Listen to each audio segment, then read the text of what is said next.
Tim Moore here with TLC Pressure Washing, and we are going to make these gutters glow. They are in really bad shape. A little bit of mold, a little bit of mildew, a little bit of oxidation, a little bit of fallout, a little bit of everything on them. But we're gonna come through and use our gutter brightener on it and give you a chance to see what possibly could make gutters look like. Not always a guarantee, because you never know how bad shape the gutters are in, but 9 times out of 10 we can make them look really good with this mix. Look at that stuff just drop off, revealing just beautiful clean gutter.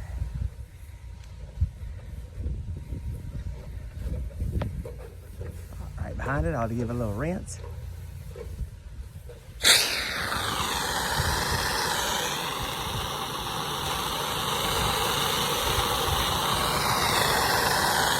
Dirt dropping right off.